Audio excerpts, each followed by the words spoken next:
Haleluya. Reka dushime Imana kuri iyi nsanganyamatsiko yacu, urukundo rw'Imana. Mbere ko dukomeza, reka dusenge Imana.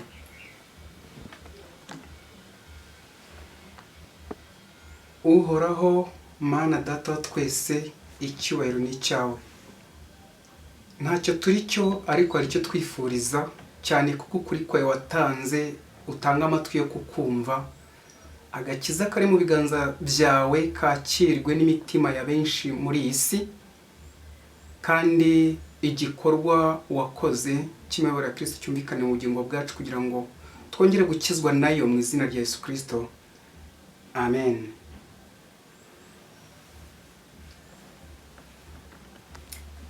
Haleluya. Reka twumve ijambo ry'Uwiteka atubwira, yanabwiye na ba bandi. Urukundo rw'Imana. Abantu bashobora kuba bafite uko bumvise Imana ivugwa. Abantu bashobora kuba hari uko bigishijwe Imana, ariko mu buryo wenda butari bwo. Icyakoze hari uko Bibiliya itubwira ubwiza bw'Imana mu rukundo rwayo. Iyo dushaka kwakira agakiza, dusabwa kwizera ariko gukorera mu rukundo rw'Imana. Iyo dufashe Imana uko itari, ntabwo bitugwa neza mu rugendo ndetse no mu guhamagarwa kwacu. Ariko iyo tumenye urukundo rw'Imana, nirwo rutuzahura. Twemera n'igikorwa Imana yakoze kubw'urwo rukundo, imitima yacu igafatwa mpiri, ikegerezwa ahantu ho gukirizwa. Hari abumvise cyangwa se bize ko Imana irimbura cyangwa itwaza igitugu, cyangwa se ihutaza, cyangwa se yirengagiza. Yizwe mu buryo bwinshi, ariko iyo witonze ugacisha umutima bugufi ukabaza n'ibyanditswe, umenya uko Imana iri. Bifasha umutima cyane, yemwe abashaka ubugingo buhoraho mwe, mukwiriye kwiga urukundo rw'Imana. Iyo dusomye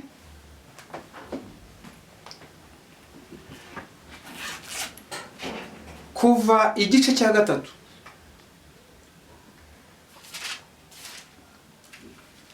mu kuva igice cya 3 ku murongo wa 14, niho Imana yivuze ukwiri. Yabwiye Mose ngo nduwo ndiwe. Irongera iti ndiho. Iti ndi Uwiteka.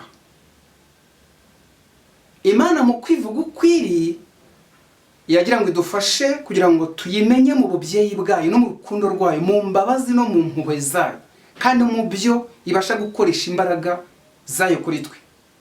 Kuko yabivuze mu kuva mu gice cya 6, yongera kubwira Mose izina ryayo, yongera kwimenyesha Mose uko iteye, uko iri. Ibyo rero iyo binyuze mu matwi yacu, bigahereza imitima yacu, bituma hari uko imitima yacu imerera Imana, tukiyakirira agakiza. Igice cya 6 kuri umurongo wa 2 ndetse n'uwa 3, Imana ubwayo iravuga iti nitwa Imana ishobora byose. Iri jambo kuba Imana ishobora byose akaba yarabwiye Mose, si we wenyine, natwe turimo. Abafite kwizera babyumva bibaherejweho ko ibashoborera byose batashoboye, kandi ibyo ni urukundo rw'Imana. Buri muntu wese uriho hari impamvu ariho. Babayeho, ariko nawe hari impamvu uriho, kandi impamvu uriho ni ukugira ngo umenye iki. Kuko umuntu wese mwifuriza agakiza, nubwo hitamo yatanzwe uhereye kera, ariko uriho kugira ngo wakire inama zayo, we kuba imfabusa kuri uru rukundo rwayo. Iyo tumenye gato ku rukundo rw'Imana, ndabarangira insinzi. Iyo tumenyeho gato ku rukundo rw'Imana, hari bitangira guhinduka muri twe. nubwo umunyabyaha yaba ari ruharwa ashaka kugarukira Imana, ariko agafashwa no kumenya urukundo rw'Imana, impuhwe z'Imana, imbabazi z'Imana, uwo mutima w'Imana ku munyabyaha. Erega umunyabyaha yatangiwe ikiguzi gihenze. Umwana w'Imana wamanitswe, kambara ubusa, agapfa rubi, gashenjagurwa, gakubitwa, gatanyagurwa, kabambwa ku giti kugeza umwuka uvuyemo. Icyo ni Imana yagambiriye kuzacuruzamo umunyabyaha ngo akire. Imana ibikoresheje Satani kuwizeye ntama w'Imana ukuraho ibyaha by'abari mu isi. Urukundo rw'Imana, uru rukundo rw'Imana rutuma twongera kumenya Imana ukwiriye. Ntabwo ihutiraho, ntabwo irobanura ku butoni, kandi iyi Mana uyisabye imbabazi arazihabwa, uretse ko isubiriza igihe kugira ngo tuhagende neza. Igihe umuntu ashakiye ntabwo ari cyo gihe, ahubwo igihe ishakiye nicyo gihe. Urukundo rw'Imana, nta muntu n'umwe itera umugongo ayisanze, nuko iteye namwe mu nyumvire. Nta muntu n'umwe ubaho yirengagiza ngo imutere umugongo, ahubwo abana b'abantu nibo batarekura ubushake. Agakiza karatanzwe, gatangwa mu wamanitswe mu mwanya w'umunyabyaha. Iyo bigize ibyawe kubwo kwizera, ufatwa muri byo bikaba ibyawe, agakiza ukagatahana. Bibiliya irabivuga. Urukundo rw'Imana, kuri iyi ngingo y'urukundo rw'Imana ntabwo twabasha kujya mbere kubifuza agakiza n'ubugingo buhoraho tutari twamenya uko Imana itumerera, tutari twamenya uko Imana iri mu bubyeyi bwayo. Ngo nujya kuyisenga umere nk'aho ubwira umunyambabazi. Ese wajya gushaka imbabazi z'Imana ukabwira iyo utazi kugira imbabazi? Wajya gushaka kwiyunga n'Imana bikagushobokera uzi yuko ari nyagitugu? Ntibishoboka. Niyo mpamvu ibyanditswe hari uko bigenda bitwungura ubwenge. Urukundo rw'Imana nibwo bwiza bwayo. Urukundo Imana ifite ruyuzuye ni ubwiza bw'Imana. Ubwiza bw'Imana ni imbabazi n'impuhwe, n'urwo rukundo ruyuzuye ni ubwiza bw'Imana. Kuri twe abanyabyaha ni akarusho, niho tubonera agakiza. None kuri wowe nakubaza mwene data mushiki wanjye, kuri wowe iyi Mana wayumvise ute? Wayibwiwe gute? Uyizi gute? Ese niba ari uko wayumvise, wayisomewe, wayibwiwe n'abandi, umutima wawe uyumva ute iyi Mana mu mico yayo? Ese niba waranarayumvise, uyiyumva ute? Ndavuga ko bakiriye. Uyiyumva ute Imana? Ndakurangira igisubizo. Bibiliya irabivuga. Iyo dusomye Tito 3:4, Tito 3:4, murasanga iyi Mana idukirisha urukundo rwayo. Yuzuye urukundo rwayo, ariko natwe dukwiriye kuyimenya dutyo. Urukundo Imana ifitiye abantu, urukundo Imana ifitiye abari mu isi, kuko Imana yakunze abari mu isi cyane, ni cyane. Yakoze biriya muzi, ariko dukwiriye kujyayo. Itanga ikiguzi cy'igihembo ku byaha by'abari mu isi, kuko ibihembo by'ibyaha ari urupfu. Urwo rupfu rero hari uwo dusogongereye, hari n'uwarupfuye mu mwanya wacu. Ese gukerensa icyo si cyaha gikomeye? Kuba Imana hari igikorwa yakoze tutaranabaho, ukaza usanga impongano y'ibyaha yarashyizweho, ahubwo ukabazwa ngo ubyumvise ute? Ubyakiriye ute? Ubyemera ute? Ubikunze ute? Ubikozeho iki? Ugambiriye iki ukimara kubyumva? Ukituriza, ukicecekera, ukigira mu isi, ukajya mu bindi bigirwamana? Ni icyaha gikomeye. None impamvu uriho, urukundo rw'Imana. Iyo dusomye muri Yohana 17 ku murongo wa 3, ubu ni bwo bugingo buhoraho ko bakumenya, bakamenya n'uwo watumye. Ni urukundo rw'Imana. Ubu ni bwo bugingo buhoraho ko bakumenya. Dukwiriye kumenya Imana tukayimenya mu buryo irimo, mu rukundo rwayo. Numenyera Imana mu rukundo rwayo, nupfukamira kugira ngo Umwuka gusobanurire urukundo rw'Imana, uzareshywa narwo, uzakururwa narwo, uzakubitwa narwo, nyine ruragutsinda rukakwemeza, uzazahurwa narwo. Uko ugira amatsiko yo kurukurikira no kurumenya, rugukorera ibyo utari buzikorere. Urukundo rw'Imana rutuma twakira rya sezerano rya Mwuka, kaza katwemeza, kuko abegera Imana irabegera. Ni mu rukundo rw'Imana iyo utekereje Imana nk'umubyeyi wacu, nka papa wacu. Nubwo umuntu ari mubi, ariko iyo yegereye Imana, ni umwana w'ikirara. Uburyo yatahutse kwa se, ntibamwirukanye kandi bamuteguriye ibyiza cyane.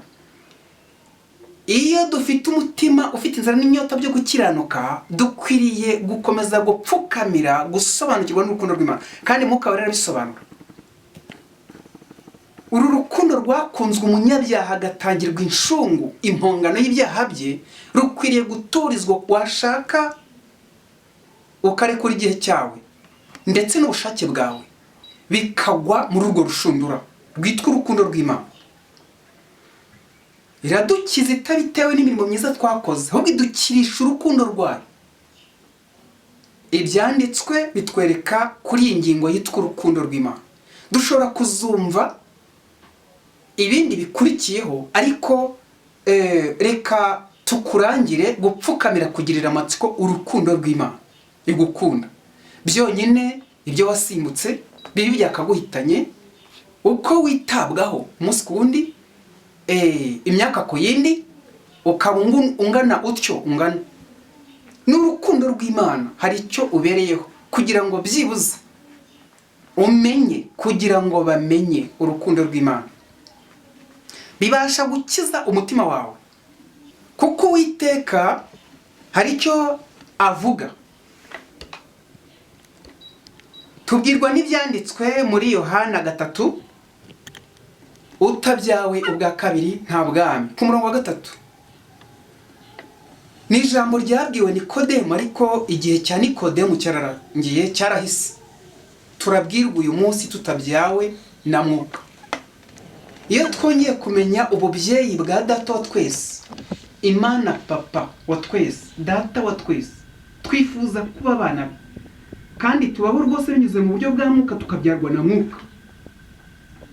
Ibi bikwiriye gutuma tugira inzara n'inyota byo gukiranuka, bikwiriye gutuma twongera kwifuza agakiza k'Imana, tukabituriza kandi tukabisengera, ndetse tugasaba kwizera, tugakizwa kutizera, kugira ngo tubashe rwose natwe gusobanukirwa ibyo kubyagwa bwa kabiri. Ni imbaraga ihindura umuntu kundi atarari, imbaraga itwicamo imirimo ya kamere, imbaraga idukundisha Imana n'ibyayo, kandi Imana iduhitishamo ibyiza Imana idushakira. Imana ishimwe cyane. Imana ubwayo niyo yatubwiye mu ijambo ryayo. Yesaya 66 umurongo wa 9, Uwiteka arabaza ngo, mbese natuma batwita ngatuma batabyara? Niyo nzara n'inyota byo gukiranuka Imana yita gutwita mu mvugo ya Mwuka. Nubwo buryo bwo kwemezwa wifuza gukiranuka, kumva uremerewe n'ibibi kurimo, ariko hari ubasha kubigukiza. Mwuka arabimurika, arabigaragaza, kandi hari aho biturwa mu mibabaro y'Umukiza ku musaraba w'i Karuvali. Iyo umutima ubisobanukiwe bisigaraho, maze Satani agakorwa n'isoni mu izina rya Yesu. Iyi Imana ifite umugambi kubw'urukundo rwayo. Banza umenye urukundo rw'Imana. Ariko nakubaza nti, nawe uzi uko Imana igukunda? Waba ubizi? Ushobora kuba warabyumvise, ushobora kuba ugenda ubimenyaho gato, ariko icyampa ukabimenya, ukamenya urukundo rw'Imana igukunda. Ushobora kuvuga uti, none se n'urugira rwinshi hari narimbukane kandi nkunda urukundo rwinshi. Ibyo hari ubusobanuro bwabyo. Ntabwo Imana irimbura, ahubwo umuntu aririmbura. Iturangira aho dukirira naho dushobora gupfira, igashyiraho hitamo. Buri wese akihitiramo icyo akwiriye gukurikirana. Yatanze umudendezo wose aho ibereye nziza, ica imanza zitabera. Yatanze umudendezo iwuha umuntu uherekera kose ngo agiye ashaka byemere. Bitera agahinda rero kubikurembuza na Satani akurembuza iyo uhisemo ikibi se kibi. Bitera agahinda Imana. Mu gihe Imana idusezeranira amasezerano y'agahozo. Mushiki wanjye mwene data, umva ibi bintu. Urukundo rw'Imana umva ni ugukundwa. Ese uwo ukundwa ninde n'Imana? Uwo wakunzwe ninde? Nyamara igisubizo ni wowe. Ni wowe wakunzwe. Kandi ni wowe ukwiriye kubyakira. Uru rukundo rw'Imana hari icyitonderwa.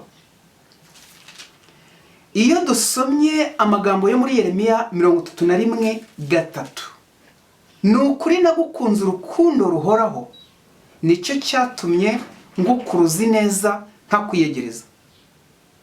Yeremiya 31:3. Ni ukuri Imana ageze ubwirahira, ishyiraho ikimeze nk'indahiro imbere yacu, idukuriraho rwose itubwiza ukuri ko muri yo kose, ngo ni ukuri yari ifite muri yo uburyo yatubwira itagiye muri ni ukuri, ariko harimo kwinginga ku bwa rwa rukundo.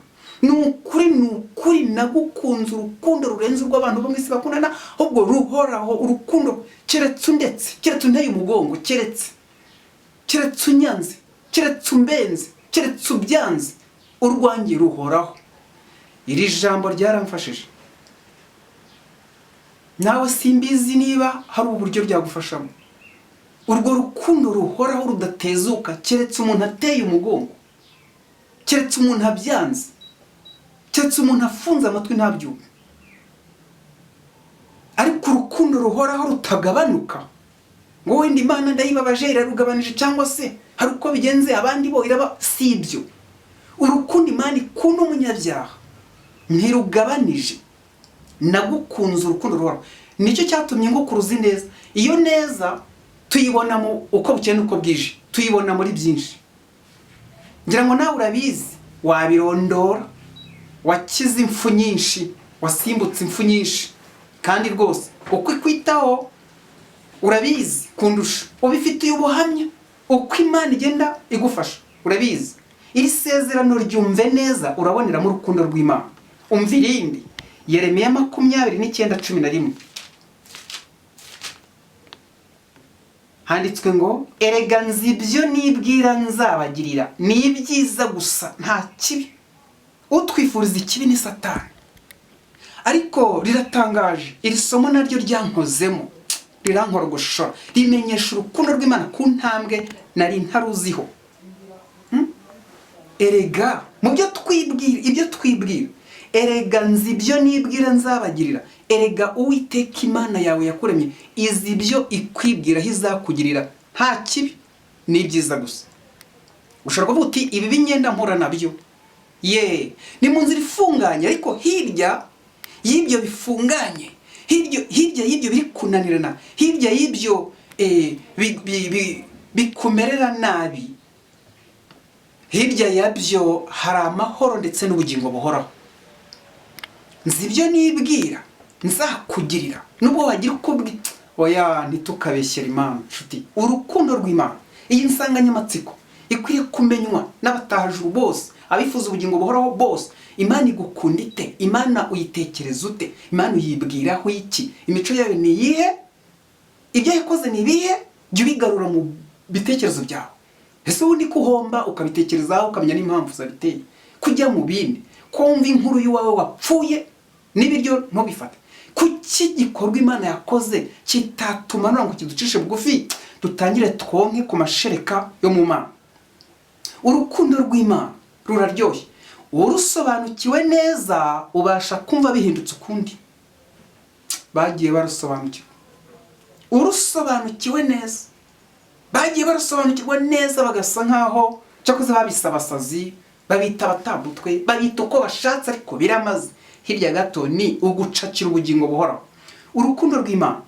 Nsoma irindi sezerano ryiza ryo muri Yeremiya 24:6. kuko nzabahangaho amaso y'urukundo kugira ngo mbagirire neza. Nzabahangaho amaso y'urukundo kugira ngo mbagirire neza. Nzabahangaho amaso. Iyi Mana ntinasinzira ngo wenda tuvuge ngo reka tubyemere duhanzeho amaso, ariko ubu ngubu ntisinzira, ntabwo ihumbaguza. Twatangiye twumva ukuntu yibwiye ishobora byose, yagushoborera byose, kuyizera gusa, kumenya uko iri mu rukundo rwayo, kuyimanikira amaboko, kuyigarukira, kuyicuzaho, kuko yaravuze ngo uje yihannye kandi iti icyo mfa nuko wemera ibyaha byawe. Bituma twongera kumenya urukundo rw'Imana. Kubabarira kw'Imana bihamya urukundo rw'Imana kandi bihamya imbabazi z'Imana. Biratangaje kuko abangaba bayikurikirana, irabakurikirana. Kuko muri Yeremiya 15:20 bavuga ngo bazakurwanya ariko ntibazakunesha kuko ndi kumwe nawe. Aha havuga mu buryo bugiye butandukanye. Baba ari abanzi b'abantu cyangwa se umwanzi Satani n'ingabo z'abadayimoni. Bazakurwanya ariko ntibazakunesha kugira ngo njyewe nkugirire neza. Abiyegurira Mana burundu ntibapfusha ubusa nk'uko ibyanditswe bivuga. Twarababonye, yarabakurikiranye. Naho wajya mu nda y'urufi, Imana izategeka rukuruke.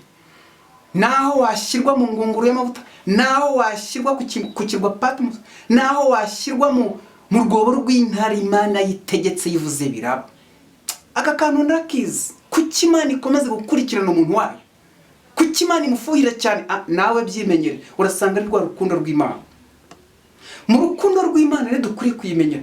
Reka ushaka ubugingo buhoraho apfukamire gusaba Imana amasengesho asenga ngo Mana amenyesha urukundo rwawe. Urukundo ruhoraho, urukundo rudatezuka, urukundo nkunda kandi ndi mubi ariko rushaka ko mba mwiza. Urukundo rw'Imana idukunda kurusha abamama n'abapapa, kurusha imiryango yacu, kurusha abandi bose bagukunda.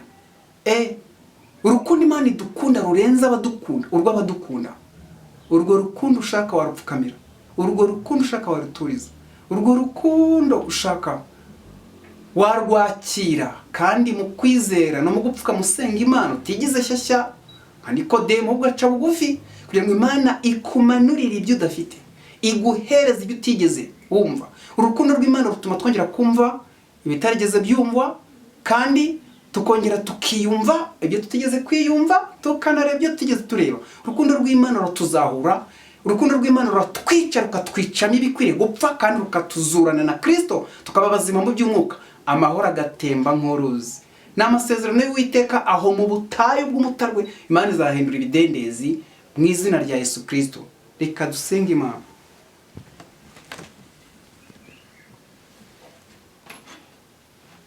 Mana y'urukundo rutangaje ku munyabyaha, izina ryawe niryererezwe.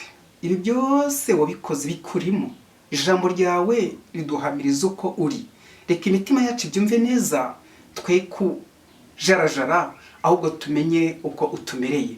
Reka rero Umwuka Wera adufashe kugira ngo twumve ukuri. Urukundo rwawe reka rutuzahure kandi rudutere komatana nawe, rudusabanisha nawe, duhabwe umwiteguro w'abakobwa b'abanyabwenge bakwiye gutaha ubwami bwawe. Ni mu izina rya Yesu Kristo gitare.